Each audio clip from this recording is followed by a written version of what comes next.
क्षेत्रमिति में कितने टॉपिक है रे? परिमिति और क्षेत्रफल। तो सबसे पहले हम लोग परिमिति के बारे में जानेंगे, आखिर परिमिति होता है क्या। समझ गया? तो इधर देखिएगा, सबसे पहले हम लोग एक आयत लेते हैं।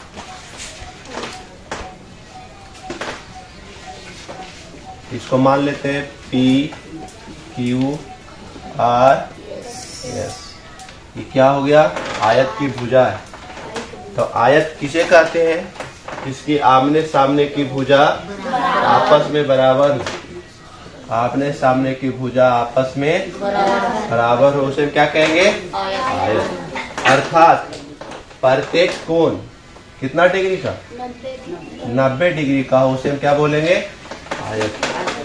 हम लोग देख रहे हैं कि आयत के जो भुजा है, भुजा का नाम क्या है? पहला भुजा क्या है? पी क्यू, उसके बाद क्यू आर, उसके बाद आर एस, उसके बाद हो गया पी एस।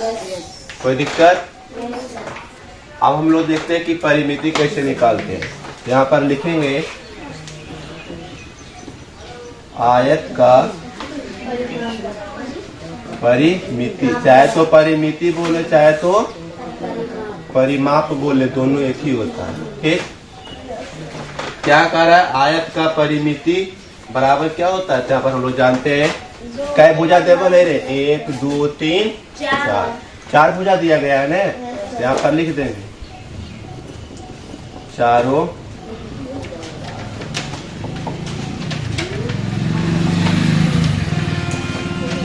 यानी कि हम लोग से कोई पूछ दे कि आयत का परिमाप किसे करते हैं, बोल देंगे कि चारों भुजाओं का योग को आयत का परिमाप। तो देखते हैं कैसे होता है। हम लोग देख रहे हैं कि पहला भुजा क्या है रे? P Q. क्या है? P Q.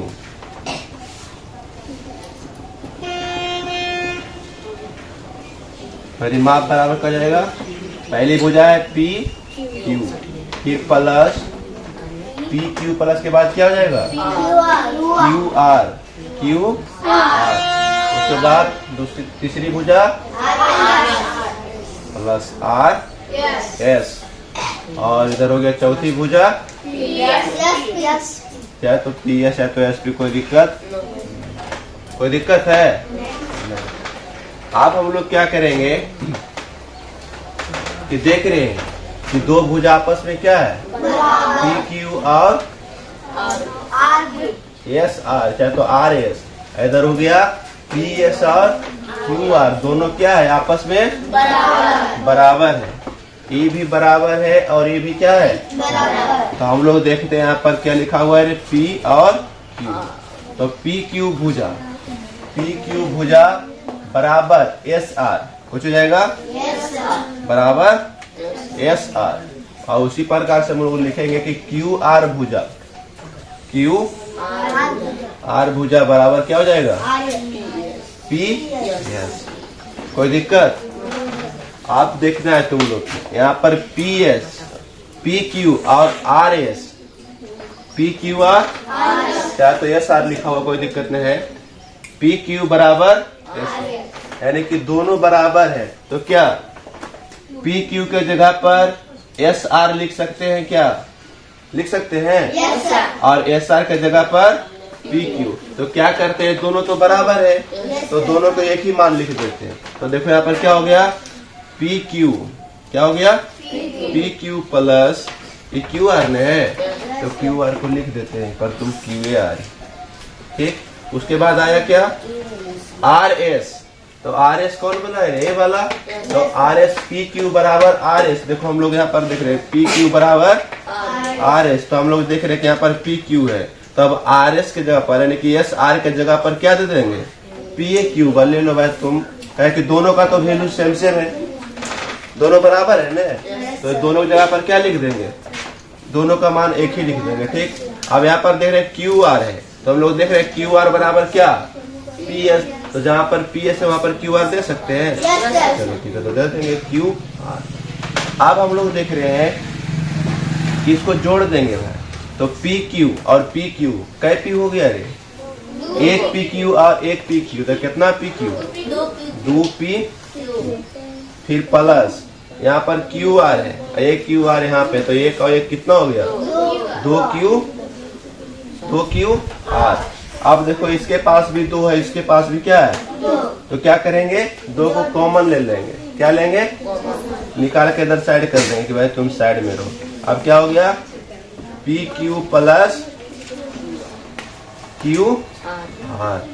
अब तुम लोग से कोई पूछेगा आयत का परिमाप या तो आयत की परिमिति बराबर क्या होता है, तो 2 गुने, तो इसको हम लोग देखो पहले से मान लेते हैं। अब इसका जो है नाम है लंबाई, क्या है रे, लंबाई, इधर हो गया क्या, चौड़ाई, क्या हो गया, लंबाई या चौड़ाई। तो इसको हम लोग देख सकते हैं थोड़ा सा हिंदी में समझ के। हम लोग देख रहे हैं कि यहाँ पर क्या लिखा हुआ है, पी क्यू ने, तो यहाँ पर देखो बोलेगा तुम लोग से आयत का परिमिति बराबर क्या होता है, तो बोल देंगे, यहाँ पर देखो 2 लिखा हुआ है, 2 लिखा हुआ है रे। और देखिए पी क्यू, क्या लिखा हुआ है, देखिए पी और क्यू, तो इसको बोलते हैं लंबाई, तो इसको भी क्या बोलेंगे, लंबाई। तो इसको हम लोग बोल देंगे पी क्यू के जगह पर हिंदी में लिखेंगे लंबाई, लंबाई plus Q R, Q R ही है ना, क्या हो जाएगा, चौड़ाई, लंबाई जोड़ चौड़ाई। तुम लोग से हिंदी में पूछ भी करेगा ज्यादा करके कि आयत का परिमिति क्या होता है, तो 2 गुने लंबाई जोड़, कोई दिक्कत। अब अगला पूछेगा कि आयत का क्षेत्रफल, आयत का क्षेत्रफल, तो आयत का क्षेत्रफल क्या होता है, तो हम लोग देख रहे हैं जो लंबाई वाला भुजा है ने और ये चौड़ाई वाला भुजा है, इन दोनों का आपस में क्या कर देंगे, यानी कि आयत का क्षेत्रफल बराबर क्या होगा, लंबाई गुने चौड़ाई, लंबाई गुने, अगर इसका मीटर में आते हैं तो क्या हो जाएगा, एस आर गुने क्यू आर। तो तुम लोग का देखो 2 चीज बता दिए गए हैं, आयत का परिमिति और आयत का क्षेत्रफल। आयत की परिमिति और आयत का परिमिति और परिमाप हाँ एक ही होता है, चाहे तो परिमिति बोले चाहे तो परिमाप बोले। क्वेश्चन क्या पूछ देगा कोई गारंटी नहीं है, कभी बोल देगा कि परिमाप निकाले, कभी बोलेगा परिमिति निकाले, तुम लोग डरा जाएगा कि वहाँ पर केवल परिमिति सर सिखाए तो परिमाप आ गया, इसका कौन सीखा। तो डरने की बात है ये नहीं, तुम लोग क्या समझ में आ गया ना कि परिमिति और परिमाप दोनों क्या है, एक ही है, समझ गया। आप जो है आगे हम बताते हैं इसका मान रख करके कि कितना इसका कैलकुलेशन कैसे होता है और कितना इसका मान आता है, ठीक है। कि आयत के परिमाप बराबर 2 गुने लंबाई जोड़, ठीक है। तो देखते हैं अगला क्वेश्चन है, क्वेश्चन दिखाई पड़ रहा है, देख रहा है क्वेश्चन की तरफ। क्वेश्चन में कह रहा है एक आयताकार मैदान की लंबाई 40 मीटर तथा चौड़ाई 20 मीटर है, तो आयताकार मैदान का परिमाप ज्ञात है। यहाँ पर क्या कह रहा है कि आयताकार मैदान का परिमाप ज्ञात करें। तो तुम लोग को बताया गया है कि सबसे पहले जब आयत की बात किया जाए तो आयत किसे कहते हैं, जिसका 2 भुजा आपस में दोनों भुजा के आमने सामने की भुजा आपस में क्या हो, बराबर हो, उसे हम क्या कहेंगे, ठीक है। तो इसको हम नाम दे देते हैं ए।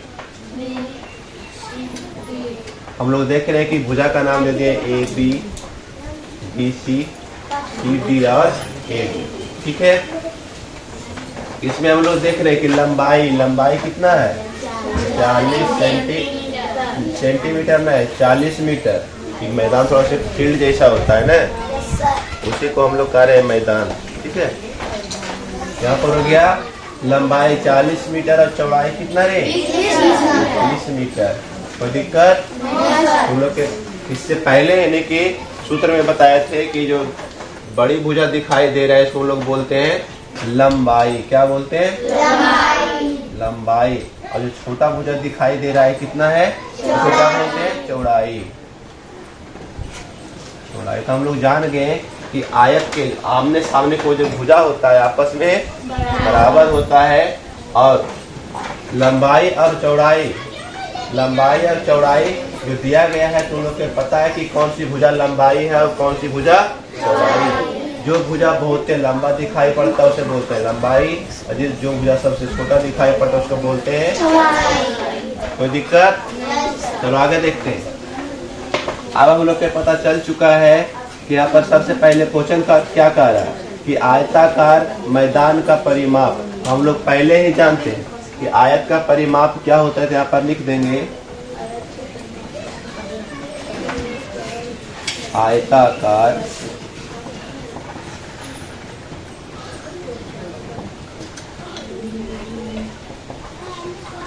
हम लोग यहाँ पर देख रहे हैं कह रहा है कि आयताकार मैदान का परिमाप बराबर तो कितना होता है रे? 2 गुने 2 इंटू लंबाई प्लस चौड़ाई। कोई दिक्कत? अब देख रहे हैं हम लोग लंबाई कितना है 40 मीटर। यहाँ पर लिख देंगे 40 प्लस 20। इसको घेर करके यहाँ पर इंटू क्या कर देंगे। अब सबसे पहले क्या है कि जो ब्रैकेट के अंदर वाला काम करना है। कभी तुम लोग इसको इस प्रकार से इसमें गुना कर देंगे तब गलत हो जाएगा। ठीक है, हम लोग सबसे पहले क्या करेंगे 2 और 40 और 20 कितना हो जाएगा ये 60 इक्वल टू यानी कि 60 गुने 2 तो 60 दूना कितना हो जाता है 120 मीटर स्क्वायर। यहाँ पर जो हम लोग 40 और 20 दिया गया है ना, इसको क्या करते हैं कि मीटर को भी कॉमन ले लेते हैं। क्या किए हैं मीटर के कॉमन ले लिए। अब हम लोग को पता चल चुका है कि 2 गुने 60 बराबर कितना हो जाता है 120 मीटर वर्ग इसको बोलते हैं। समझ में आ रहा है? तो ये तुम्हारा है आंसर। कोई दिक्कत? एक आयताकार मैदान की लंबाई 40 मीटर तथा चौड़ाई 20 मीटर है, तो आयताकार मैदान का क्षेत्रफल ज्ञात करें। इसका जो पहला क्वेश्चन था उसमें हम लोग जान गए थे कि आयताकार मैदान का परिमाप किस प्रकार से निकालते हैं, लेकिन इस क्वेश्चन में क्या जानेंगे कि आयताकार मैदान का क्षेत्रफल हम किस प्रकार से निकालेंगे, इसके बारे में थोड़ा सा देखिएगा।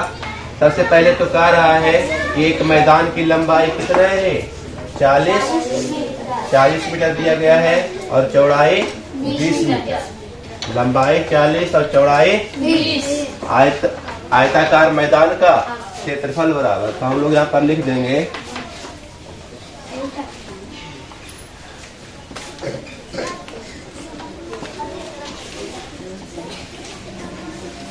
आयताकार मैदान का क्षेत्रफल बराबर, तो क्या हो जाएगा लंबाई गुने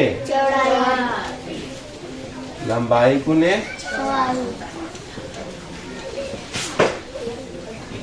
गुने इसको हम क्या कर सकते हैं लंबाई, तो लंबाई कितना है रे 40 मीटर गुने 20 मीटर, तो कितना हो जाएगा।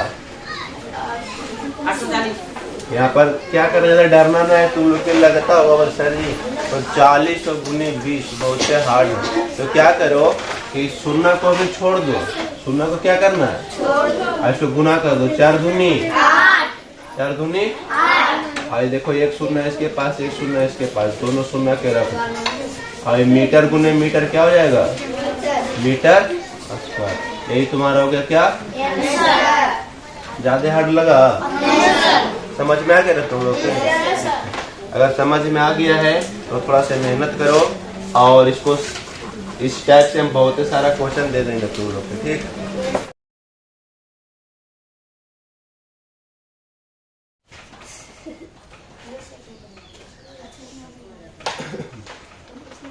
देखते हैं अगला क्वेश्चन क्या है। एक आयताकार मैदान का क्षेत्रफल और परिमाप ज्ञात करें जिसका लंबाई 40 मीटर तथा चौड़ाई 20 मीटर। चलो देखते हैं, सॉल्व में लिखेंगे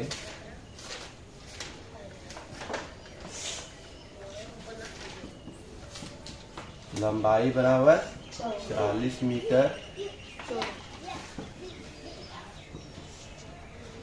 चौड़ाई बराबर 20 मीटर। हम लोग को पता चल चुका है कि लंबाई है 40, चौड़ाई है 20। हम लोग को निकालना है क्या? पहले निकालना है क्षेत्रफल, उसके बाद निकालना है परिमाप। वैसे समझ में आ रहा है, ठीक है? नहीं तो क्या करोगे, तो चित्र बना दो, समझ में भी आ जाएगा कि क्या होता है। इसका नाम ले देते हैं A, B, C और D। A, B और C और D जो भुजा है, इसकी लंबाई है 40 मीटर और चौड़ाई 20 मीटर। कोई दिक्कत? आओ देखो क्या करना है। हम लोग के बोल रहा है क्षेत्रफल ने, हम निकालेंगे यहाँ पर आयत का क्षेत्रफल बराबर लंबाई गुने चौड़ाई। तो लंबाई देखो कितना है 40 मीटर गुने चौड़ाई 20 मीटर। इसको बनाते हैं तो कितना हो जाएगा? 4 दूनी 8 और एक तो सुनना। से बताए थे ना तुम लोग के कि सोच लेना है कि सुनना भी नहीं है मेरे पास, तो सिर्फ क्या करना है 4 दूनी 8 हो गया, और फिर एक सुनना इसका दोनों रखो 8 हो गया। अब क्या करना है मीटर गुने मीटर, तो मीटर के स्क्वायर। ये हो गया तुम्हारा क्या क्षेत्रफल, ये हो गया क्षेत्रफल का आंसर। अब तो हम क्षेत्रफल निकाल दिए हैं, परिमाप को देखते हैं आगे क्या। हम लोग को पता है कि आयत का परिमाप बराबर क्या होता है रे? सूत्र 2 गुने लंबाई जो चौड़ाई। ठीक है, हम देखें यहाँ पर जैसे लिखा हुआ है सूत्र में औसाई सेम रख देना। देखो यहाँ पर ब्रैकेट के बाहर में 2 है, फिर लंबाई कितना कर रहा है 40, तो लिख देंगे 40 मीटर, फिर प्लस चौड़ाई 20। कोई दिक्कत है? जोड़ देंगे 40 और 20 कितना हो जाएगा 60 मीटर। अब गुने इधर कितना, अब 60 दूना कितना हो जाएगा 120 मीटर। ये हो गया। आया समझ गए?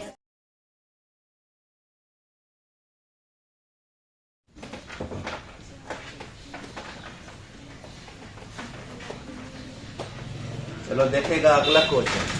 इस क्वेश्चन में कह रहा है कि एक चादर है और इस चादर के चारों तरफ गोटे लगाना है। तो गोटे किस प्रकार से लगता है ये हम लोग देखेंगे थोड़ा सा। सबसे पहले तो हम लोग जानेंगे कि चादर किस प्रकार से होता है। चादर तुम लोग देखा है कभी? चादर ऐसे करके ठंडक दिन में नहीं ओढ़ता है तुम लोग? चादर ऐसा ही होता है ना। और चादर को चारों तरफ बोल रहा है गोटा लगाने के लिए। ऐसे करके कभी देखा है गोटा लगा हुआ चारों तरफ?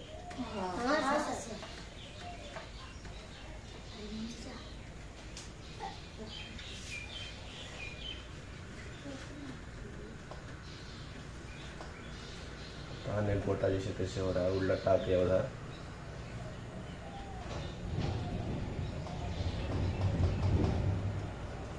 देखो चलो रहने दो। क्या लगा हुआ है?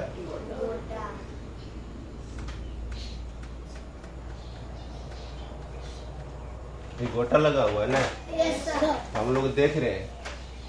पहला नंबर तो तुम लोग समझ रहा है, इधर समझेगा। पहला नंबर क्या कह रहा है कुछ? कह रहा है कि एक चादर 3 मीटर लंबी और 2.5 मीटर चौड़ी है। ठीक है, यहाँ पर हम लोग देखते हैं कि इसका लंबाई कितना है 3 मीटर। 3 मीटर और चौड़ाई 2.5 मीटर। अब कह रहा है कि उसके चारों ओर गोटा लगाना है। चारों ओर हम लोग क्या किए? गोटा लगा दिए ना। गोटा लगाना है। गोटे की लंबाई ज्ञात करें। तो गोटे की लंबाई ज्ञात करना, तो देखते हैं क्या है। हम लोग यहाँ पर देखना है। कह रहा है कि चादर की बाहरी किनारा एक आयत है। क्या है? ये आयत बना हुआ है ना। बाहरी किनारा क्या बना हुआ? एक आयत है। इसलिए गोटे की लंबाई आयत के परिमाप के बराबर होगा। गोटे की जितना लंबाई है और आयत के परिमाप का क्या होगा, बराबर होगी। अब बोल रहा है कि गोटे की लंबाई बराबर चादर का परिमाप। जितना बड़ा एक गोटे की लंबाई है उतना ही चादर का परिमाप। तो अब हम लोग देखते हैं भाई, ये दोनों तो आपस में बराबर है। गोटे की लंबाई और चादर का परिमाप दोनों आपस में क्या है, बराबर है। हम देखते हैं कि आयत का